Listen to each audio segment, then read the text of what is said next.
आज हमारे साथ है एक ऐसी शख्सियत जिन्होंने न सिर्फ अपने लिए बल्कि हजारों लोगों के लिए एक नई दिशा बनाई है। जो सफर कभी आर्थिक तंगी से शुरू हुआ था वो आज 11 सफल कंपनी तक पहुंचा है। उनकी कहानी उन सभी के लिए प्रेरणा है जो आज अपने बिजनेस या जिंदगी में किसी बड़े बदलाव की तलाश में हैं। हमारी कोशिश रहेगी कि हम आज सिर्फ सफलता की ही कहानी नहीं बल्कि उनकी सोच और रणनीति को भी समझें। नमस्कार देवीदास जी। नमस्ते। आज आपका हमारे खास पॉडकास्ट में स्वागत है। आज आप बल्कि एक नहीं 11 कंपनियों के मालिक हैं। तो आपकी बिजनेस की शुरुआत कैसे हुई और शुरुआती दिनों में क्या क्या चुनौतियां आई, हम ये जानना चाहते हैं। सबसे पहले तो मैं आपका और आपका इस चैनल का डिजिटॉक का बहुत बहुत आभारी हूँ कि आपने मुझे मौका दिया यहाँ पे बोलने का और मेरा जो जर्नी है वो आपको बताने का, आपके माध्यम से जनता तक पहुँचने का। तो थैंक यू सो मच आपका। Thank you. तो मेरा जो जर्नी का शुरुआत हुआ वो था मेरा एक पहला कंपनी जो जिसका नाम है सिटीधन कैपिटल। तो सिटीधन कैपिटल से मेरा शुरुआत हुआ था 2020 में, जो मेरा एक पहला कंपनी था लॉकडाउन के बाद। क्योंकि लॉकडाउन के पहले मैं बिजनेस करता था, लेकिन 15 साल से मैं बिजनेस करता था, वो एक अलग जर्नी थी। लेकिन लॉकडाउन ने बहुत कुछ सिखाया और जीवन को हमारे चेंज किया। और उसके बाद जो मेरा पहला कंपनी जो मैंने स्टार्ट किया वो था मेरा सिटीधन कैपिटल। तो सिटीधन कैपिटल का शुरुआत जो हुआ था वो फाइनेंस कंपनी से हुआ था। जैसे कि वो टाइम पे लोगों को बहुत सारा जरूरत था कि फाइनेंस और पैसा कहाँ से आए, पैसा कहाँ पे डाले। तो वहाँ पे मैंने वो कंपनी स्टार्ट किया और उसके माध्यम से लोगों को जो छोटे छोटे व्यवसायिक है उनको लोन देना चालू कर दिया। वो लोन देना चालू कर दिया और लोन देके अब उनका व्यवसाय को भी बढ़ाना है, तो वो व्यवसाय को भी गाइडेंस भी करना चालू कर दिया। वो छोटे से शुरुआत मेरा आज तक मेरा टोटल 11 कंपनी बना है और मेरा देवीदास ग्रुप कंपनी खड़ा हुआ है। कौन सा भी कंपनी हो, कौन सा भी बिजनेस हो, अगर उसको आप स्टार्ट कर रहे हैं तो पहले में चुनौतियां आती है, चैलेंजेस आते ही है। ऐसा कोई भी बिजनेस नहीं है जहां पे आपको शुरुआती में चैलेंजेस ना आए। तो इसमें भी चैलेंजेस आए थे। पहला तो चैलेंजेस सबको फेस करना पड़ता है, वो है ट्रस्ट। अगर आप कोई कंपनी शुरू करते हैं या फिर कोई प्रोडक्ट या फिर कोई सर्विस मार्केट में लेकर आते हैं तो पहला है ट्रस्ट, कि लोगों के माइंड में आपका ट्रस्ट होना चाहिए, लोगों के दिल में आपके लिए ट्रस्ट बिल्ड होना चाहिए। तो वो बहुत बड़ी समस्या थी मेरे लिए। तो उसके ऊपर मैंने अच्छे से काम किया। तो उसके लिए मैंने जो भी मेरा प्रोडक्ट या सर्विस था वो माध्यम से मैं लोगों को किस तरह से मदद कर सकता हूँ, यही मेरे माइंड में था। लोग शुरू करते हैं काम, कोई भी शुरू करते हैं, लेकिन उसके अंदर उनका बेनिफिट छुपा होता है। तो बेनिफिट यानी कि जो हमें प्रॉफिट चाहिए, हमें क्या कमाना है, वो उनके मन में रहता है। तो अगर वो मन में रख के काम करते हैं तो वो अच्छे से काम नहीं होता। लेकिन मेरे मन में वो कुछ नहीं था। मैं सिर्फ ये सोच रहा था कि मैं किस तरह से मेरा जो प्रोडक्ट है, सर्विस है, उसके माध्यम से लोगों की जो प्रॉब्लम है उसको सॉल्व करूं। उसके ऊपर मैंने ज्यादा फोकस किया। उसी से लोगों के दिल में मेरे प्रति, मेरे कंपनी के प्रति ट्रस्ट बिल्ड हुआ और वही ट्रस्ट मुझे आगे जाकर बहुत काम में आया। जो आज भी लोग मुझ पे ट्रस्ट रखते हैं और हम बहुत बड़ा काम उन्हीं की वजह से कर रहे हैं। सर, कोई भी बिजनेस स्टार्ट करते हैं तो फाइनेंस अप एंड डाउन होता ही है, फाइनेंस की प्रॉब्लम तो आती ही है। तो आपने उस फाइनेंस की तंगी को किस तरीके से इंतजाम किया? क्या हिम्मत और सोच से आपने कदम उठाया? बहुत अच्छा सवाल पूछा सर आपने, कि कोई भी बिजनेस होता है तो उसमें फाइनेंस का अप डाउन होता ही रहता है। मतलब चढ़ उतार होते रहते हैं। ऐसा कोई भी बिजनेस नहीं जो एक मूवमेंट में चले और लगातार बढ़ता रहे। अप डाउन होते ही रहता है। जो मैंने मेरे गुरु से भी सीखे थे, लोगों को भी मैं आज की डेट में सिखाता हूँ। तो दो चीजें हैं उसके ऊपर हमें फोकस करना है। एक तो है कंसिस्टेंसी, मतलब कि निरंतरता, सातत्य उसके अंदर रखना है। और दूसरा है पेशेंस, बहुत बड़ा चीज है। अगर इन दोनों के साथ में हम चलते हैं तो हम कोई भी चीज को पार कर सकते हैं, कोई भी प्रॉब्लम को फेस कर सकते हैं और उससे बाहर निकलकर एक बड़ी सफलता को हासिल करते हैं। तो फाइनेंस की तंगी हुई थी। तो टाइम पे फाइनेंस नहीं था, मेरे पास भी पैसा नहीं था। मेरे पास था लेकिन सोच बड़ा था, प्लान बड़ा था, लेकिन इन्वेस्टमेंट कम था। उसी टाइम पे मैंने कुछ बैंक से भी पैसा लिया, लेकिन बैंक से जो मैंने लोन लिया था तो वो लोन के ऊपर मुझे और पैसा चाहिए था। मतलब वो लोन से हो नहीं रहा था जो मुझे करना था, बहुत बड़ा था जो मैंने आज किया है। तो इसके लिए मैंने कुछ इन्वेस्टर्स भी लिए मेरे कंपनी के अंदर। तो इन्वेस्टर्स से भी पैसे लिया। बहुत सारे इन्वेस्टर हैं आज की डेट में जो लोग मेरे से जुड़े हैं, जो हमारे इन्वेस्टर बने हैं, तो उनको मैं प्रॉफिट शेयरिंग भी करता हूँ बहुत अच्छे तरह से। मतलब कि उनको भी अच्छा प्रॉफिट शेयर करता हूँ। तो इन्वेस्टर्स लिए और उनका पैसा मैंने मेरे कंपनी में लगाया। उस तरीके से कुछ आइडिया लगा के मैंने अपना बिजनेस को आगे लेकर गया। आप देखो, कभी भी हम अगर किसी का पैसा कहीं पे लगाते हैं तो एक बड़ा रिस्क रहता है, बहुत बड़ा रिस्क रहता है। तो उसके लिए मैंने बहुत बड़ा R&D किया, मेरा अनुभव है, मेरा बिजनेस का अनुभव है, तो कहाँ पे पैसा कैसे डालना है, उसको कैसे डाल के कैसे निकालना है, मेरा अनुभव, मेरे गुरु हैं, मेरे फाइनेंस गुरु भी है, उनसे सब सलाह मशवरा लेके मैंने वो फाइनेंस को एक जगह पे लगाया और धीरे धीरे पहले छोटा लगाया। देखो, रिस्क लेना है तो कैलकुलेट रिस्क लेना है। जीवन में रिस्क लेकर ही आप आगे जा सकते हैं। अगर आप रिस्क नहीं लेते तो जीवन में कभी आप आगे नहीं जा सकते। तो एक नॉर्मल जो इंसान होता है ना, वो रिस्क नहीं लेता है, तो रिस्क लेता नहीं है, बहुत कुछ सोचते रहता है, होगा नहीं होगा, नहीं होगा तो क्या। तो हमें क्या करना है, रिस्क लेना है। लेकिन एक रिस्क लेना मतलब किस तरह से रिस्क लेना वो भी जानना जरूरी है। तो मैं लोगों को सिखाता हूँ कि रिस्क लो लेकिन कैलकुलेट रिस्क लो, रिस्क लो लेकिन कैलकुलेट रिस्क लो। कि हम अगर यहाँ पे इतना कुछ इन्वेस्टमेंट कर रहे हैं या फिर इतना समय दे रहे हैं, इतना पैसा लगा रहे हैं, इतना एफर्ट लगा रहे हैं, तो इसके बदले में हम क्या क्या ला सकते हैं, क्या क्या खुद के लिए पा सकते हैं, अपने देश के लिए, अपने समाज के लिए, अपने टीम के लिए, अपने ग्राहकों के लिए क्या कर सकते हैं। उस सब चीजों को देखकर जो रिस्क लेते हैं उसको कैलकुलेट रिस्क बोलते हैं। अगर वो रिस्क लेके आप आगे बढ़ेंगे तो हम आगे बढ़ेंगे, बढ़ सकते हैं। तो यही मैंने किया है कि वो कैलकुलेट रिस्क लिया और मैं आगे बढ़ा। फाइनेंस का तंगी हुआ, लेकिन इन्वेस्टर्स जो लोग हैं मेरे, उनका मैं बहुत शुक्रगुजार हूँ कि उन्होंने मुझे वो टाइम पे एक अच्छा सा सपोर्ट किया, आज भी कर रहे हैं। तो उनकी वजह से मैं आगे गया। अगर फाइनेंस, कोई भी बिजनेस बड़ा नहीं हो सकता, लेकिन फाइनेंस लाने के लिए भी हिम्मत चाहिए। तो उसके लिए कैलकुलेट रिस्क लेना है और आगे बढ़ना है, बस हो जाता है। सर, बैंक से लोन लेना तो ठीक है, लेकिन दूसरों से पैसा लेके इन्वेस्ट करना, जैसे आपने कहा आपके पास इन्वेस्टर्स है, ये एक बड़ा रिस्क है। तो आपने ये रिस्क क्यों और कैसे लिया? यस सर, बैंक से तो हम लोग पैसा लेते हैं। तो बैंक का जो भी मैंने पैसे लिया जो है या फिर लिया था वो टाइम पे, तो वो पैसा लेकर मैंने कुछ काम किया। तो वो जो काम किया मैंने, तो वो कुछ मेरा प्रोजेक्ट इस तरह से बना कि इसमें और अगर मैं पैसा लगाऊं तो मुझे आगे जाने के चांसेस दिखने लगे, उम्मीद दिखने लगी, और वो एक प्रूवन स्ट्रैटेजी बन गया। तो ये प्रूवन स्ट्रैटेजी के बाद मैंने इन्वेस्टर्स ढूंढे कि मैंने वो उसको बोलते हैं, जैसे कि मैंने आपको बताया कि कैलकुलेट रिस्क। तो मैंने पहले सिस्टम बनाया, स्ट्रक्चर बनाया, प्रोसेस बनाया, उसको रन किया, उससे बेनिफिट मिला, तो बस उसी स्ट्रक्चर को मैंने और बड़ा करने के लिए इन्वेस्टर से पैसा लिया। तो अब हाँ, अगर उनसे मैं पैसा लेता हूँ तो वो सही जगह पे लग रहा है, तो वो लगा के मैंने उनको भी कुछ प्रॉफिट शेयरिंग किया और अपना भी काम चला लिया और आगे गया। तो इसको बोलते हैं सर कैलकुलेट रिस्क लेना, कि पहले पैसा लेने के बाद या फिर पैसा लगाने के बाद हम पैसा कहाँ पे लगाने वाले हैं, कैसे लगाने वाले हैं, इससे बेनिफिट क्या होगा, उसके एडवांटेज क्या है, उसके वीकनेस क्या क्या है, उसके ड्रॉबैक क्या क्या हो सकते हैं, अच्छा क्या है, बुरा क्या है, वो सब उसका जानकारी रख के उसके अंदर पैसा लगाना और उस बिजनेस को बढ़ाना, मतलब होता है कैलकुलेट रिस्क। तो वो मैंने लिया, जिसका प्रूवन स्ट्रैटेजी मैंने पहले से बना के रखा था। इसके लिए मैं बिंदास पैसा लेता हूँ और लगाता हूँ, और पैसा बढ़ाता भी हो, बिजनेस की बढ़ाता।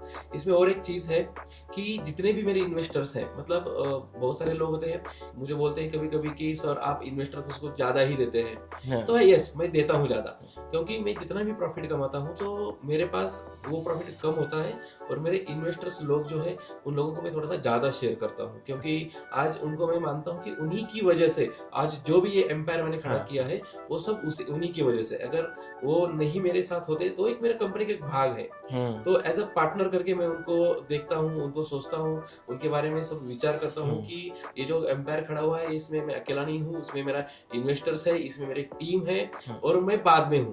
तो ये सब लोगों को चल के मैं आगे चल रहा हूँ, जो अपना जर्नी आहिस्ता आहिस्ता आगे जा रहा है और एक जल्दी ही एक बड़े मुकाम पर जाने वाला है। सर, आपने किन सिद्धांत या ऐसे कौन से रूल्स है जिसको फॉलो करके इन्वेस्टमेंट को प्रॉफिट बनाया और दूसरों को भी इस प्रॉफिट का लाभ दिया? कोई भी कंपनी जब स्टार्ट होती है तो उसके वैल्यूज बनते हैं, मतलब कि वो कौन से सिद्धांतों का पालन करेगी, कौन से रूल्स रेगुलेशन उसके रहेंगे। बगैर डिसिप्लिन कोई भी आदमी, कोई भी इंसान आगे नहीं जा सकता, या फिर कोई भी कंपनी बड़ा नहीं बन सकता।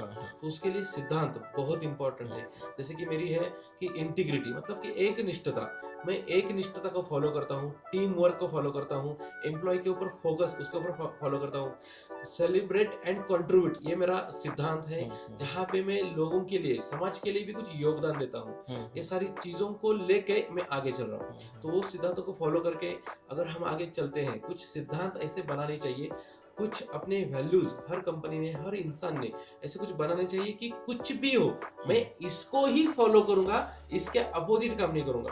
अगर ये कुछ हम बना के आगे चलते हैं तो सब काम आसान बन जाते हैं, सही बन जाते हैं, उसका बेनिफिट भी बहुत ज्यादा मिलता है, उसमें प्रॉफिट भी मिलता है। तो यही सिद्धांतों पे चलकर मैं आगे बढ़ा और अपनी कंपनी को बड़ा बनाया, और उसी में ऊपर वाले ने मुझे बहुत कुछ दिया और मैं लोगों को भी उसमें से कुछ शेयर कर दिया। दूसरा है कि मैं ये समझता हूँ कि कब कब क्या होता है, देखो मैं एक स्पिरिचुअल बिजनेस कोच हूँ, तो मैं बिजनेस कोचिंग भी करता हूँ और उसमें स्पिरिचुअलिटी उसके ऊपर भी लोगों को गाइडेंस करता हूँ। मतलब कि क्या है, मैं ये ऐसे मानता हूँ कि जब हम दूसरों को देते हैं तो हमें मिलता है, ऐसा सब लोग मानते हैं, जानते हैं और समझते भी और बोलते भी है। लेकिन वो फॉर्मेट क्या है, तो मैं जो समझ रहा हूँ मेरे अंदाज में या फिर मेरे अनुभव से, तो हम जब किसी को देते हैं तो ऊपर वाले को पता होता है कि इसको क्यों देना है, कि ये किसी को दे रहा है, इसको किसी को देना है, इसके लिए ऊपर से हमें मिलता है। लेकिन इंसान क्या करता है, जब मिलता है तो अपने तक ही सीमित रखता है। वो अपने तक सीमित रखेगा तो उसका तो हो जाएगा, फिर ऊपर वाला देना कम कर देता है या फिर बंद कर देता है, क्योंकि ऊपर वाले को भी पता है कि अब इसको दिया तो इसको तो हो गया, इसका तो हो गया सब कुछ, इसको कुछ जरूरत नहीं है, फिर वो आपको नहीं देगा। अगर ऊपर वाला आपको ज्यादा दे रहा है तो वो किस लिए दे रहा है, क्योंकि आप किसी को दे रहे हैं, इसके लिए वो आपको मिल रहा है।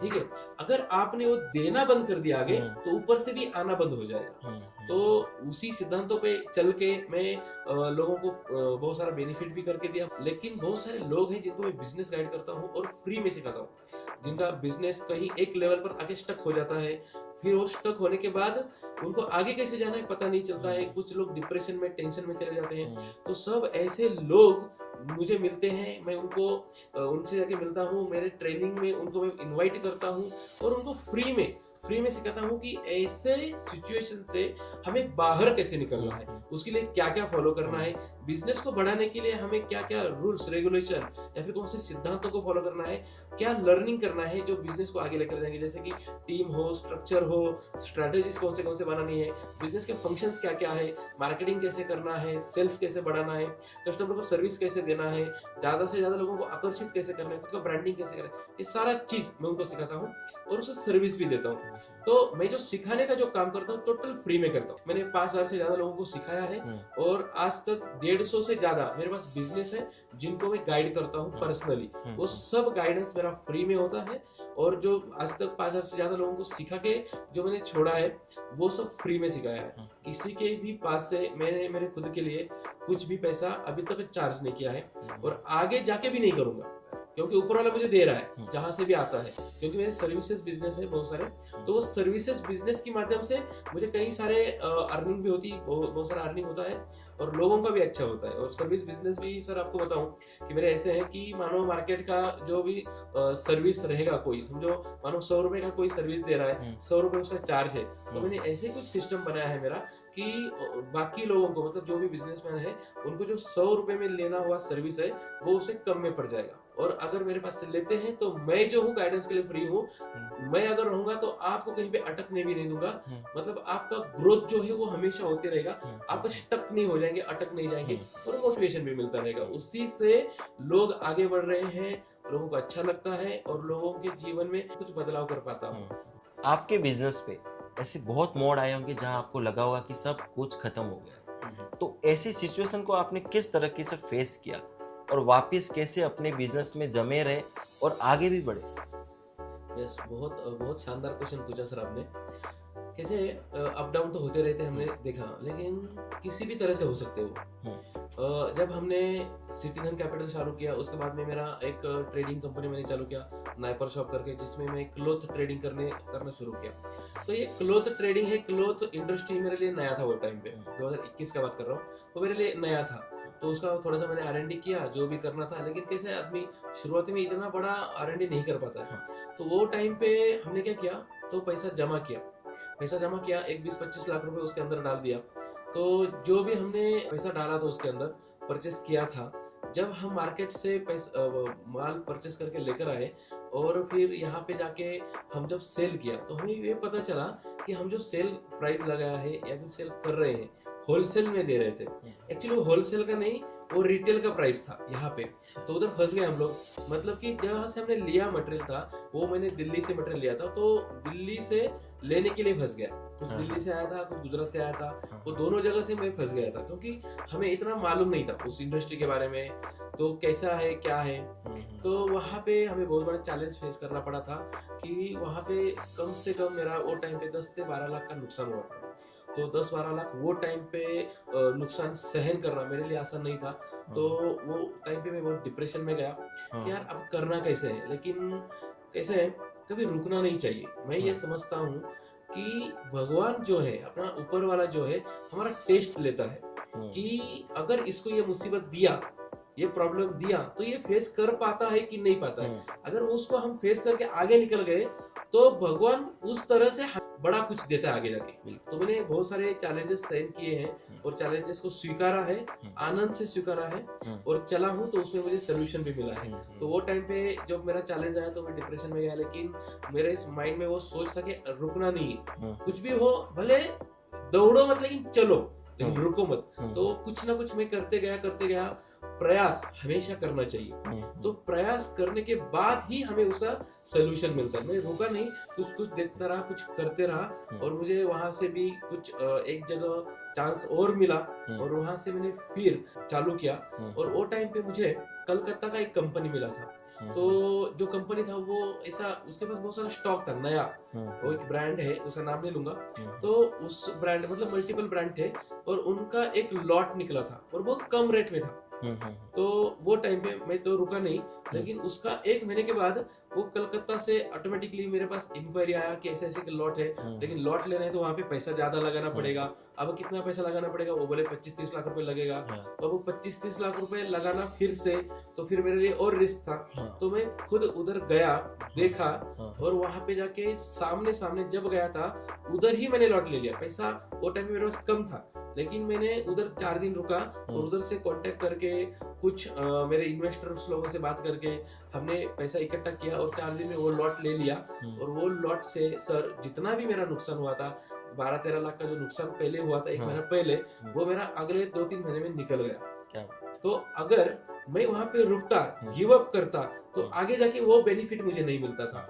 तो उस दिन से मुझे समझ में आई कि अगर प्रॉब्लम आता है तो बस रुकना नहीं। और ये लोगों को भी सिखाता हूँ मेरे अनुभव से कि रुकना नहीं, आगे जाके हमें बड़ा कुछ मिलने वाला है, इसके लिए आज हुआ है। अगर ये सोच रख के हम माइंड में चलते हैं तो एक एनर्जी भी मिलता है, एक अपना बोलते हैं ना, एक उम्मीद, छोटी सी उम्मीद जो हमें आगे लेकर जा सकती है। और ये छोटी सी उम्मीद कभी बूझने नहीं देनी चाहिए। कोई भी एंटरप्रेन्योर रहेगा, कोई भी बिजनेसमैन रहेगा, कोई भी आगे जाने वाला जिनको सक्सेस बनना है, उन इंसान, उन सब लोगों को एक उम्मीद छोटी सी भी बनाए रखो।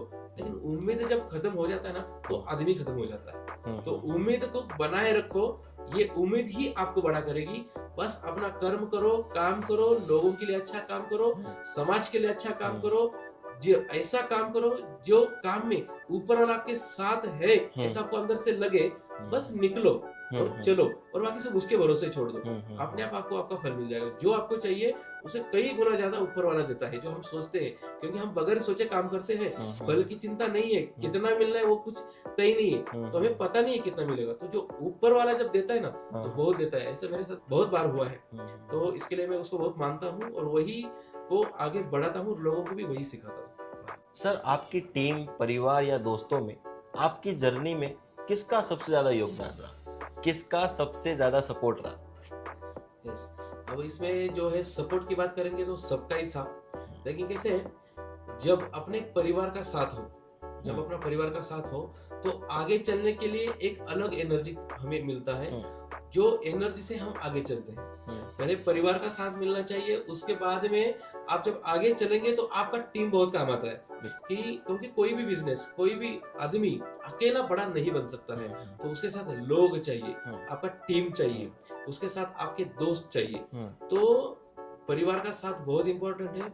उससे ऊपर है ऊपर वाले का साथ, उसके बाद है अपने टीम का साथ, और उसके बाद है जो भी अपने दोस्त है उनका योगदान। अगर ये हम सारी चीजें बैलेंस करके चलते हैं तो हम अच्छी तरह से सफल बन सकते हैं, या फिर अच्छे से जो भी आपको प्लान आपने डिजाइन किया है उसको हम पूरा कर सकते हैं। और समाज के लिए अगर योगदान देते हैं तो मैं समझता हूँ कि जब हम लोगों के लिए काम करते हैं तो बहुत ज्यादा दुआएं हमें मिलता है, और वही दुआओं से हमें और अपॉर्चुनिटीज ऊपर वाला देता है आगे बढ़ने के लिए। बस वो टाइम पे हमें क्या करना है, जब अपॉर्चुनिटी आता है, देखो हर एक इंसान के जीवन में बहुत सारा अपॉर्चुनिटी आता है, बहुत सारी, लेकिन वो टाइम पे उन लोगों को जिनके सामने अपॉर्चुनिटी आता है तो उन लोगों को ये समझना होगा कि ये मेरे लिए है और उसको ग्रैब करना है। लेकिन बहुत ज्यादा लोग मैंने देखे हैं कि उनके सामने ऐसे कुछ अपॉर्चुनिटी आती है लेकिन ये लोग उनको ग्रैब नहीं करते और आगे नहीं बढ़ते हैं, और बाद में बोलते रहते हैं कि नसीब को कोसते रहते हैं कि मेरे नसीब में ही ऐसा है, मेरे साथ ही ऐसा होता है। लेकिन आपके साथ ऐसे हो नहीं रहा, आप खुद से कर रहे हैं। ये समझता हूँ, लोगों को ये भी सिखाता हूँ कि आपके पास बहुत सारा अपॉर्चुनिटी आता है, तो कभी भी एक बात को याद रखना है कि जब कुछ सिचुएशन चल रही है तो कोई चीज हमारे साथ घटित होती है तो उसमें अपॉर्चुनिटी को ढूंढना है कि इसमें मेरे लिए क्या बेटर है जो मेरे गोल की तरफ मुझे लेकर जाए। लेकिन लोग क्या करते हैं, उस चीज में अपॉर्चुनिटी को नहीं ढूंढते, उसमें कंप्लेंट्स लेते हैं कि ब्लेमिंग करते रहते खुद के लिए, दूसरों के लिए, बोलते मेरे साथ ऐसा हुआ, इसी ने मेरे साथ ऐसे किया।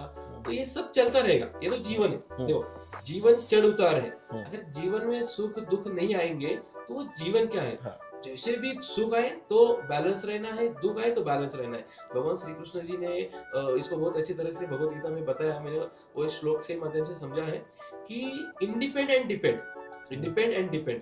तो भगवान कहते हैं डिपेंड और इंडिपेंड का मतलब क्या है, समझाते हैं। इंडिपेंड मतलब है कि आपके भाव में कुछ भी बदलाव ना हो, आपका परिस्थिति कैसा भी हो।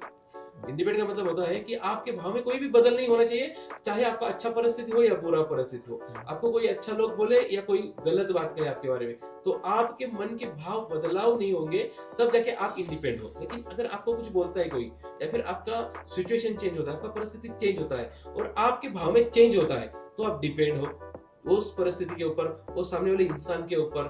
तो कभी भी लाइफ में इंडिपेंडेंट रहो, ना कि डिपेंड रहो। तो वही हमारा एक अलग ताकत बनता है, और उसी ताकत को अगर हम इस्तेमाल अपने जीवन में करेंगे तो और बड़ा बनेंगे। तो यही सब करके हमारे परिवार का सपोर्ट हमें बहुत जरूरी है, ऊपर वाले का साथ रहना बहुत जरूरी है। ऊपर वाले का साथ रहने के लिए हमें अच्छे कर्म करने रहेंगे, अच्छे काम करते रहेंगे, एक अच्छा इंसान बनना पड़ेगा। और परिवार का जब साथ मिलेगा तो टीम भी उतनी ही जरूरी है, क्योंकि बगैर टीम आप बड़ा नहीं काम कर सकते। तो टीम का और परिवार का और ऊपर वाले का एक बैलेंस आपको योगदान होना चाहिए, तभी वो इंसान सफल हो सकता है। यही मैं हमारे ट्रेनिंग में भी सिखाता हूँ, क्योंकि मैं खाली बिजनेस नहीं सिखाता। अगर मेरे ट्रेनिंग में आते हैं, मैंने 4 डेज का प्रोग्राम मैंने डिजाइन किया है। 4 डेज के प्रोग्राम में मैं खाली बिजनेस नहीं सिखाता, वहाँ पे बिजनेस सीखने के लिए लोग आते हैं, लेकिन जब वो वहां से सीख के जाते हैं वो खुद बोलते हैं कि सर बिजनेस तो इंपॉर्टेंट है, बिजनेस तो सिखाया आपने, लेकिन उसके साथ बैलेंस लाइफ करना भी सिखाया। देखो पर्सनल लाइफ क्या होती है और एक प्रोफेशनल लाइफ क्या होती है, उसको बैलेंस करते हुए भी चलना है। तो health, wealth, relationship, happiness, peace of mind और बिजनेस में सफलता, इसके ऊपर मैंने वो 4 डेज का प्रोग्राम डिजाइन किया है कि ये सब को लेके हम जीवन में कैसे आगे बढ़ सकते हैं, और उस आगे बढ़ने को ही मैं असली सफलता कहता हूँ, जो मैं सिखाता हूँ। सर आज आप जिस मुकाम पर हैं, वहां तक पहुंचने के लिए सबसे बड़ा सीक्रेट क्या है? सर इसका सबसे बड़ा सीक्रेट है, मतलब मेरे लिए नहीं, ये सभी लोगों के लिए बताऊंगा। सबसे बड़ा सीक्रेट हर एक इंसान का सफलता का एक ही राज है, उसका माइंडसेट। माइंडसेट बहुत इंपॉर्टेंट है, और वो माइंडसेट होना चाहिए, वो भी पावरफुल पॉजिटिव माइंडसेट होना चाहिए। देखो अगर आपके पास नॉलेज है, स्किल है, आपका प्रैक्टिस है, लेकिन आपका माइंडसेट ही नहीं है, तो आप कुछ नहीं कर सकते। भले आपके पास नॉलेज है, बहुत सारा नॉलेज है, लेकिन आपका माइंडसेट ही नहीं है कि नहीं मुझे नहीं करना है। स्किल है आपके पास, बहुत सारा प्रैक्टिस आपने किया है, अनुभव भी है, लेकिन आपको माइंडसेट ही नहीं मुझे करना ही नहीं है, तो ऊपर वाला भी आएगा ना तो भी आपसे नहीं करवाएगा। तो माइंडसेट बहुत इंपॉर्टेंट है। तो वो भी माइंडसेट कैसा होना चाहिए, पावरफुल पॉजिटिव माइंडसेट, वही मैंने रखा है, एक पॉजिटिव माइंडसेट, और उसी को लेकर मैं आगे बढ़ रहा हूँ और बढ़ता जा रहा हूँ। जब आपका माइंडसेट बनेगा उसके बाद में 2 चीजें आती है जो मैंने पहले भी बताया, वो है कंसिस्टेंसी एंड पेशेंस, कि आपको सातत्य, निरंतरता रखनी है। और उसके बाद आता है पेशेंस रखना है। मैंने बहुत सारे बिजनेसमैन को देखा है, कुछ लोग हैं मेरे पास आते हैं, बोलते हैं सर सजेस्ट करो, सिखाओ, हमें कुछ बताओ, हमें कुछ करके दो, तो हम कुछ उनको करके देते हैं, उनको सब सिखाते हैं, बोलते हैं, फिर ये लोग बोलते हैं हाँ यस सर बहुत अच्छा बताया, बहुत अच्छा बताया, मोटिवेट होते हैं और जाते हैं और 1 महीना काम करते हैं और 1 महीने के बाद बोलते हैं कुछ नहीं हुआ, कुछ रिजल्ट नहीं आया, कुछ नहीं होता है, ऐसे कुछ करने से कुछ नहीं होता है। तो कुछ होता नहीं है ऐसा नहीं है, सब कुछ होता है, लेकिन उसके लिए कंसिस्टेंसी और पेशेंस रखना जरूरी है। देखो नेचर के साथ चलना है, अगर आज आपने धान बोया तो वो दूसरे दिन ऊपर नहीं आएगा, तीसरे दिन उसको कटाई नहीं होगी, चौथे दिन आपको फल नहीं मिलेगा, तो उसका जो प्रोसेस है उसको फॉलो करो। तो उसी तरह से बिजनेस में आगे बढ़ने के लिए, लाइफ में सफल होने के लिए कुछ प्रोसेस है, तो उसको फॉलो करना पड़ता है। तो अगर आप 1 महीना 2 महीने में सफल हो सकते हैं, तो दुनिया में कितने सारे लोग असफल है, सभी लोग सफल हो जाते हैं, लेकिन वो सफलता का जो जर्नी है ना वो बहुत कठिन है, ऐसा लोगों को लगता है, लेकिन वो प्रोसेस से करेंगे तो बहुत आसान है। लेकिन वो प्रोसेस को कोई करना नहीं चाहता, लोगों को जल्दी है, कोई जल्दी के कारण लोग सफल नहीं होते। तो सफलता का एक ही राज है, माइंड सेट होना चाहिए, और दूसरा उसके बाद आपको फॉलो करना है निरंतरता, और आपको धैर्य रखना है, यानी पेशेंस, कंसिस्टेंसी उसमें लेकर आओ और धैर्य रखो, आप आराम से सफल हो जाएंगे। देखो कोई भी हम काम करेंगे ना, तुरंत समझो चलो किया काम, तो ऐसा नहीं है उसका रिजल्ट नहीं मिला, रिजल्ट मिलता है, लेकिन वो हमें दिखता नहीं है। क्यों? क्योंकि शुरुआती रिजल्ट छोटा होता है। देखो अगर आपको वजन कम करना है, बॉडी आपका समझो वजन बढ़ा है, बॉडी शेप में लानी है, तो आप जिम जाते हैं, जिम जाएंगे तो 1 दिन जिम किया तो आपका शेप चेंज नहीं होगा, 2 दिन जिम किया तो आपका शेप चेंज नहीं होगा, आप अगर 1 महीना जिम करेंगे तो आपका वजन कम नहीं होगा, लेकिन कुछ तो फर्क पड़ेगा। मतलब कि शुरुआती रिजल्ट छोटा होता है, तो हमें ना कि बड़ा रिजल्ट के ऊपर देखना है, हमें छोटा रिजल्ट क्या आया, अगर ये छोटा आया तो आगे जाके होगा। मानो आपको अमीर बनना है तो आपको हर दिन सेविंग करना पड़ेगा, आपको सेविंग करके बड़ा आदमी बन सकते हैं, लेकिन मैं ये समझता हूँ कि हर दिन सेविंग करने से आप अमीर नहीं बन सकते, लेकिन वही सेविंग अगर आप लंबे समय तक कर सकते हैं तो एक बड़ा अमीर इंसान आप बन सकते हैं। उसके लिए आपको पेशेंस रखना है और निरंतर करते रहना, तब जाके आदमी सफल होता है। वो वही एक चीज है जिसके कारण बहुत सारे लोग हैं जो उद्यमी हैं वो आगे नहीं बढ़ पाते, उनको जल्दी चाहिए। कभी कभी क्या होता है, हमारे अभी इन्वेस्टमेंट में भी एक क्षेत्र में चलता है, तो हम लोगों को प्रॉफिट शेयरिंग करते हैं, तो लगातार करते हैं, लेकिन कभी थोड़ा बहुत इधर उधर हुआ तो लोगों को डर आ जाता है, क्या हुआ, कैसे हुआ, कुछ हुआ क्या? तो ऐसा कुछ नहीं है, तो उसको पेशेंस रखना पड़ता है, कुछ चीजें होती है, अप डाउन होती रहती है, तो उसको अगर हम समझेंगे, जानेंगे, अच्छे से देखेंगे कंपनी क्या है, क्या कर रहे हैं, इसका विजन क्या है, इसका मिशन क्या है। अगर आपको, मेरे जितने भी इन्वेस्टर्स हैं सब मुझे जानते हैं, तो हमारा कंपनी का विजन क्या है, हमारा मिशन क्या है, सारी चीज जानते हैं। जो नहीं जानते हैं अच्छे से, फिर वो किसी के बात में आ जाते हैं। तो बहुत सारे चैलेंजेस ऐसे भी आपको फेस करने पड़ेंगे आगे जाके, कि आपके बारे में अगर जो भी आप काम कर रहे हैं, तो आपके बारे में कुछ लोग अच्छा बोलने वाले भी रहेंगे, कुछ लोग गलत बोलने वाले भी रहेंगे। तो गलत बोलेंगे तो भी चलेगा, अच्छा बोलेंगे तो भी चलेगा, तो आपको क्या रहना है, साइलेंट रहना है। उसको ही मैंने अभी थोड़ी देर पहले बताया कि भगवान श्री कृष्ण जी ने कहा था, उसको बोलते हैं इंडिपेंडेंट। तो कुछ भी कोई हो तो वो एक समय के लिए रहता है। देखो हर एक प्रॉब्लम का सॉल्यूशन, हर एक दर्द की दवा एक ही है, वो है समय। इस समय को दो, इस समय ही है आपको हर प्रॉब्लम का सॉल्यूशन आगे जाके देता है। तो वो जो समय है, उस समय में हम लोग क्या करते हैं, कैसे करते हैं, उसके ऊपर डिपेंड रहता है अपना आने वाला समय। तो उस सभी चीजों को समझ के अगर हम लाइफ में आगे चलते हैं, तो एक बड़ा मुकाम, एक बड़ी सफलता हर एक इंसान कर सकता है। बिजनेसमैन जितने भी हैं वो बड़े सफल बिजनेस को हमारे रन कर सकते हैं, और अपना जो देश की अर्थव्यवस्था है उसमें भी कुछ कंट्रीब्यूट कर सकते हैं। अब सर आपने डिपेंडेंट की बात की, इंडिपेंडेंट की बात की और समय की भी बात की, पर ये सारी चीज जुड़ी हुई है माइंडसेट से, पर बहुत सारे लोगों का माइंडसेट ही नहीं बन पाता, तो ये किस तरीके से बना है? अभी जो लोगों का माइंडसेट जो है बना कैसे है, उसको पहले देखेंगे। हाँ। कि माइंडसेट एक्चुअली जो माइंडसेट अभी है वो कैसे बना है। तो हमारा जो माइंड है उसका 2 टाइप्स माइंड होते हैं, एक होता है कॉन्शियस माइंड, एक होता है सबकॉन्शियस माइंड, जिसको चेतन अवचेतन मन भी कहते हैं। जो अपना जो कॉन्शियस माइंड है, मतलब कि जो लॉजिक में सोचता है, और सबकॉन्शियस वो क्रिएटिविटी में सोचता है। तो जब हमारा जन्म होता है, तो हमारा जब जन्म हुआ तो हमारा जो लॉजिक माइंड है, मतलब कॉन्शियस माइंड, वो डेवलप नहीं हुआ होता है, तो तब हमारा डेवलप होते रहता है पहले सबकॉन्शियस माइंड, जो हम क्रिएटिविटी में जो देखते हैं, जो सुनते हैं, जो एक्सपीरियंस करते हैं, मतलब कि जो भी अनुभव करते हैं, तो वही से हमारा सबकॉन्शियस माइंड बनता है कि हमने क्या देखा बचपन से, हमने क्या सुना आजू बाजू लोगों से, हम जिस माहौल में अभी रहते हैं वो लोग क्या बात कर रहे हैं, ये सब एनवायरमेंट आपका माइंड सेट बना रहा है। अगर आप गलत लोगों के बीच में रहेंगे, वो बोलेंगे कि सफल होना आसान नहीं है, बिजनेस करना मुश्किल है, कभी करना नहीं है बिजनेस, तो आपका माइंडसेट कैसे डेवलप हुआ? बिजनेस मुश्किल है, बिजनेस करना आसान नहीं है, तुरंत रिजल्ट नहीं मिलता है, तो ये माइंडसेट बना। जैसे आपका एनवायरमेंट रहेगा उसी से आपका माइंडसेट बनता है। तो आप जो भी है आज की डेट में, कोई भी इंसान है जो आपने आजू बाजू में जो लोग हैं उसी से वो बना है, उसी के तरह वो बना है। अगर आपको आपका माइंडसेट चेंज करना है तो आपको पहले एनवायरनमेंट चेंज करना पड़ेगा। अगर आपको सफल बनना है तो असफल लोगों के बीच में रहेंगे तो आपका माइंडसेट भी नहीं बनेगा और आप सफल भी नहीं बनेंगे। तो पहले आपको एनवायरनमेंट चेंज करो, जैसे मैंने किया। तो देखो, मैं एक साधारण कुटुंब से हूँ, एक किसान फैमिली से हूँ, एक गांव में पला बड़ा हूँ, तो मेरे साथ भी वही एनवायरनमेंट था। लेकिन मुझे अगर अलग बनना है, मुझे अगर चेंज होना है, तो मैंने क्या किया, एनवायरनमेंट चेंज किया। अब एनवायरनमेंट, मेरा जो वातावरण है वो मैंने चेंज नहीं किया, क्या मालूम परिस्थिति ऐसी बनी कि मेरा वातावरण, एनवायरनमेंट अपने आप चेंज हुआ और मैं ऐसे लोगों के संगत में गया, साथ में गया और उन्हीं के जैसा बन गया। तो ये मेरा अनुभव है, यही मैं लोगों को अभी बता रहा हूँ कि अगर मेरा जो हुआ है तो मैं उसको भी करता हूँ ना, स्टडी करता हूँ, यार ये मैंने चेंज कैसे किया, मैं ऐसे था ऐसे कैसे बन गया अचानक से, ये चेंज क्यों हुआ?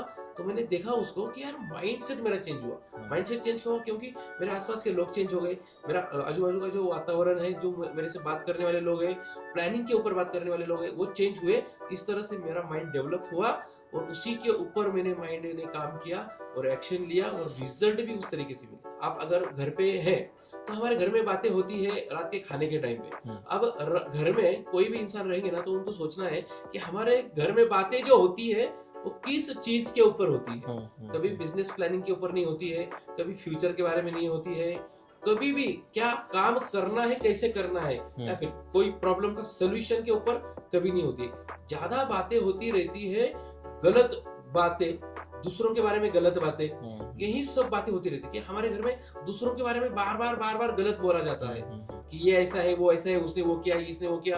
यहाँ की न्यूज कुछ सुनते हैं, वो न्यूज के ऊपर बातें करते रहते हैं, कुछ पॉलिटिशियन के ऊपर बातें करते रहते हैं, पॉलिटिक्स के ऊपर कुछ भी होता है। तो ये हमारे माइंड के लिए जरूरी नहीं है, हमें आगे बढ़ने के लिए वो जरूरी नहीं है। लेकिन हम जाने अनजाने में ये बातें करके हमारा माइंडसेट उस तरीके से बना रहे हैं और आगे जाके एक्शन भी वही हो रहा है, एक्शन भी वही कर रहा है माइंड, हम लोग, तो रिजल्ट भी उस तरीके से आ रहे हैं। अगर आपको ये चेंज करना है तो ये सब चेंज करना पड़ेगा, तब जाके आपका माइंडसेट चेंज होगा और आपका एक्शन चेंज होगा, और एक्शन चेंज हुआ तो आपके रिजल्ट भी चेंज हो जाते हैं। बिल्कुल, बहुत आसान है।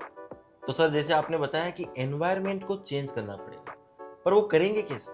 बहुत अच्छा सवाल पूछा सर आपने कि वो करेंगे कैसे, सबका क्वेश्चन रहेगा वो करेंगे कैसे। तो पहले तो है अपने अंदर से आना चाहिए, पहले खुद से आना चाहिए। देखो, कोई भी काम करना है तो वो जब तक अंदर से नहीं आता है उस तरीके से हम उसको फॉलो नहीं करते हैं। ऊपर ऊपर रहेगा, बस टाइम पास करने के लिए कर रहे हैं, तो वो अच्छे से नहीं होगा, उसको फॉलो नहीं करेंगे। लेकिन वो अंदर से जब जिद बनेगा आपका, तब जाके आप आगे जाके एक्शन लेना चालू करेंगे। जैसे ही आप एक्शन लेना चालू करेंगे, उस बारे में सोचेंगे, तो ये जो नेचर है अपने आप आपको ऐसे लोग दिलाएगा, कुछ घटनाएं आपके साथ होगी, ऐसे ऐसे लोग आपको मिलेंगे, वो आपको वहां तक लेकर जाएंगे जहां तक आपको जाना है। अपने आप हो जाता है वो सब, नेचर पे ऊपर छोड़ो, बस अंदर से पहले लाओ, पहले जिद करो कि यार मुझे करना है। लेकिन होता क्या है, अंदर से नहीं होता है, लोगों के अंदर से नहीं है, तो उसको कैसे देगा? जो अपना ऊपर वाला है, परमात्मा जो है, वो आपको नहीं देगा जब तक कि आपके अंदर से ना आए। तो आपके अंदर से आना चाहिए पहले, यस मुझे करना है, मुझे वहां तक जाना है, तो अपने आप वो एनवायरनमेंट बन जाता है, अपने आप लोग आपको वैसे वैसे मिल जाते हैं। देखो, आपका जैसा, इसको लॉ ऑफ अट्रैक्शन बोलते हैं, जो मैं सिखाता हूँ मेरे प्रोग्राम में। जैसे आप बनेंगे उसी तरह से, जो आपका स्पीच रहेगा, स्पीच मतलब क्या है, जो हम देखते हैं, जो हम बोलते हैं और जो हम सुनते हैं, ये हमारा स्पीच है, हमारा एनवायरनमेंट है। क्या हमने देखा, क्या हमने बोला, क्या हमने सुना, ये हमारा एनवायरनमेंट है। जैसे जैसे आप देखते हैं, बोलते हैं, सुनते हैं, वही से आपके विचार प्रभावित होते हैं, आपका माइंड उस तरीके से सोचने शुरू कर देता है और विचार उस तरीके से तैयार होने के बाद माइंड ब्रेन को बोलता है कि ये करना है, और ब्रेन अपनी बॉडी से करवाता है और इसे आप बन जाते हैं, अपने आप हो जाता है। तो बस खुद से अंदर से लाओ, बन जाएगा। यानी जिद और हौसले मजबूत हो तो हर चीज पॉसिबल। यस। सर, आप उन युवाओं और बिजनेसमैन को क्या संदेश देना चाहेंगे जो अभी भी स्ट्रगल कर रहे हैं और रास्ता खोज रहे हैं? सर, वो जो एंटरप्रेन्योर्स है या फिर जो बिजनेसमैन जो हम बोल रहे हैं या फिर युवा है, अब इन दोनों को मैं एक ही संदेश देना चाहूंगा। जो आपको आपके लाइफ में करना है, जो आपका गोल है, पहला जो आपको पूरा करना है वो सपना, उसको पहले लिखो।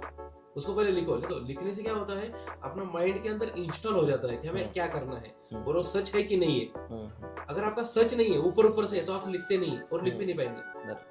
अगर अंदर से आता है और माइंड में है, वो लिख पाएंगे। और जो लिख पाएगा वो उसके माइंड में अपने आप चला जाता है। और माइंड में एक बार चला गया तो उस तरीके के आप एक्शन लेना चालू करेंगे। जब उस तरीके के एक्शन आपके अंदर से आ जाएंगे, लॉ ऑफ अट्रैक्शन अपना काम करना चालू कर देता। वो आपको कुछ अपॉर्चुनिटीज देंगे, बहुत सारे सिचुएशंस, कुछ ऐसा आपके सामने कुछ मौके आएंगे। उन मौकों को देखना है कि ये अपॉर्चुनिटी, ये सिचुएशन से अगर ये मेरे सामने आया है मौका, इस अपॉर्चुनिटी को पकड़ के मैं अपनी गोल को कैसे पूरा कर सकता हूँ, ये मेरे लिए सही है कि नहीं है, उसको ज्यादा विचार करना है। और अगर ये सही लगता है तो उसको जल्दी से करना है। लेकिन मोस्ट ऑफ क्या होता है, ये जो लोग है ना, इनको लगता है यार इसको हम करेंगे तो हो ही जाएगा, पक्का अब तो हो गया। लेकिन ये लोग गलतियां करते हैं, इनके मन में डाउट है। डाउट, अब ये डाउट क्या है पता है, ये डाउट है खुद के ऊपर, नहीं हुआ तो ये खुद का डाउट है। ये जो अपॉर्चुनिटी आया, ये जो काम करना है, उसके लिए डाउट नहीं है, इनका खुद के ऊपर शक है। अगर आपके मन में आता है ना ये नहीं हुआ तो मतलब इसका नहीं है। अगर ये जो अपॉर्चुनिटी, ये जो काम है, देखो ना, सीधी सी बात है, अगर हमारे मन में कोई आइडिया आता है तो वो जो आइडिया है ना, आइडिया वो किसी ने ना किसी ने किया है पहले और वो सफल भी हुआ है। मतलब आइडिया फेल नहीं है। ये आइडिया जब हमारे सामने आएगी तो हमारा डाउट जो है, मतलब ये हमारा गलती है, इसका नहीं है। अगर कोई अपॉर्चुनिटी आएगा तो यही अपॉर्चुनिटी को पकड़ के किसी लोगों ने खुद को बड़ा बनाया है, तो ये तो सही चल रहा है, ये तो प्रोसेस है, नेचर ने हमारे सामने भी लाया। लेकिन हम उसको करने का जिद भी पकड़ते हैं, डिसीजन भी लेते हैं, लेकिन एक्शन नहीं लेते हैं, क्योंकि ये होने के बाद खुद के ऊपर डाउट आने लगता है उस इंसान को। और वो जाके ना 4 लोगों को पूछता है कि अरे ये मेरे पास आया है, ये करूं या ना करूं, ये मेरे पास आया है, करूं या ना करूं। और ऐसे लोगों से पूछता है जिन लोगों ने कभी लाइफ में वो नहीं किया है। तो इसका क्या काम बनता है कि ये जो अपॉर्चुनिटी जिसने किया है, उन लोगों से जाके पूछो कि ये मैं किया तो हो सकता है क्या। लेकिन हमारा गलती, डाउट की वजह से हम गलत लोगों में जाते हैं और गलत लोगों से पूछते हैं कि ये मैं करूं कि नहीं करूं। अब ये जो लोग, ये गलत नहीं है, इन्होंने कभी लिखा नहीं है, तो इन्होंने अगर ये कभी किया नहीं है तो ये बोलते हैं मत कर। फिर ये क्या हुआ, इसके ऊपर डिपेंड हुआ और मान लेते हैं कि मुझे नहीं करना, और इस अपॉर्चुनिटी को छोड़ देता है। नेचर ने जो उसको दिया था आगे जाने के लिए, उसको छोड़ देता है और ये आगे कभी बढ़ता नहीं है, उधर ही रहता है। तो ये सभी ऐसे लोगों के लिए, और स्ट्रगल करते रहते हैं, परेशान रहते हैं, ऐसे सभी लोगों के लिए मैं गुजारिश करता हूँ और उनसे बोलता हूँ, रिक्वेस्ट करता हूँ कि मैंने जो हमारा बिजनेस मैनेजमेंट इंस्टीट्यूट जो बनाया है, उसके अंदर health, wealth, relationship, happiness, peace of mind और बिजनेस में सफल कैसे होना है, इसका पूरा स्ट्रैटेजी बना के रखा है, रणनीति बना के रखी है, स्ट्रक्चर बना के रखा है, जो आपको बिल्कुल फ्री मिलने वाला है। तो वहां पे आओ, मैं आपके साथ रहूंगा। आपका जो भी बिजनेस है, आप जो भी अचीव लाइफ में करना चाहते हैं, उसको हम देखेंगे कैसे करना है, उसका पूरा ब्लूप्रिंट तैयार करेंगे। और ये पूरा करने तक मेरा पूरा टीम, जो मैंने 100+ मेरा टीम बना के रखा है, वो पूरा टीम आपके साथ रहेगा। मैं खुद आपके साथ रहूंगा और आपके सपनों को वहां तक लेकर जाऊंगा जहां तक आपको जाना है। साथ में मिलके जाएंगे, यही मैं उन लोगों को संदेश दूंगा। दूसरी बात है कि ये जो स्ट्रक्चर मैंने बनाया है, तो इसमें ऐसा नहीं कि इस स्ट्रक्चर में आने के बाद या फिर कोई भी काम शुरू करने के बाद सीधा अच्छे से ही चलेगा, तो ऐसा नहीं है। तो अप डाउन होते रहते, चढ़ाव उतार वो तो होता रहेगा, लेकिन उसको ही पार करके आगे आगे जाना ही सफलता है।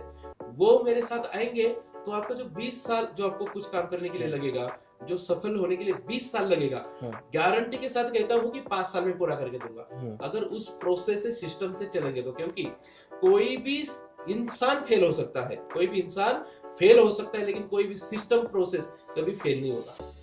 सर, जैसे आपने बताया आपका बिजनेस मैनेजमेंट इंस्टीट्यूट भी है, तो कई लोग वहाँ सीखने आते होंगे और आगे जाने के लिए उनके माइंड में काफ़ी सारे डाउट्स होते होंगे, तो डाउट्स को कैसे आप हटाते हैं या कैसे उस डाउट को सॉल्व करते हैं? डाउट तो हर एक इंसान के मन में होता है। जब वो हमारे पास आते हैं तो हमारा जो बहुत सारे लोग हैं हमसे जुड़े हुए, क्योंकि कोई नया बंदा आता है, कोई नया बिजनेस हमारे पास लेकर आता है कि ये प्रॉब्लम है वगैरह वगैरह, इसको हम सॉल्व कैसे करेंगे, तो वो डाउट ही है कि ये कैसे सॉल्व करेगा। पहले ही। तो वो जब आते हैं तो उनको पहले हम हमारा रिजल्ट दिखाते हैं।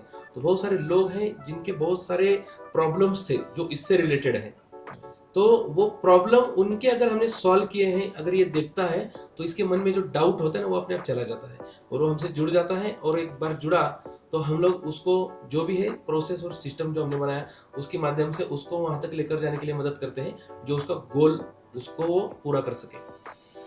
सर, आपकी जर्नी और आपकी कहानी सुनकर मैं कुछ दो शब्द कहना चाहता हूँ, कुछ शेर है जो मैं कहना चाहता हूँ। यस। सफलता एक चुनौती है जिसे स्वीकार करें, क्या कमी रह गई थी उसे देखे और सुधार करें, कुछ किए बिना ही जय जयकार नहीं होती, कोशिश करने वाले की कभी हार नहीं होती। यस, बहुत बढ़िया सर, बहुत बढ़िया, thank you so much. Sir, आज आपने अपना कीमती समय दिया और ये जो भी युवा है, जो भी एंटरप्रेन्योर्स है, बिजनेसमैन है, उनके लिए जरूर प्रेरणादायक बनेगी। आपका कीमती समय देने के लिए बहुत बहुत शुक्रिया sir. Thank you, thank you. आप Thanks. सभी का आभार। उस चैनल के माध्यम से जितने भी व्यूअर्स मुझे देख रहे हैं सभी को एक आखिरी संदेश देना चाहूँगा कि अपना जो गोल है, अपना जो सपना है उसको पहले तैयार करो, सेट करो, लिखो और उसी के ऊपर पूरी फोकस के साथ काम करो। जो भी एक्शन आपको लेना है जल्दी से उसका डिसीजन लो, क्योंकि जब तक आप डिसीजन नहीं लेते हैं तब तक आप एक्शन नहीं ले पाएंगे। तो पहले आपका डिसीजन होना चाहिए, फिर एक्शन होगा और एक्शन के बाद ही आपको रिजल्ट मिलेंगे। तो उम्मीद करता हूँ कि आपको बहुत सारा कुछ सीखने के लिए मिला होगा। तो आप सभी लोगों का फिर से एक बार धन्यवाद और सबके लिए थैंक यू सो मच।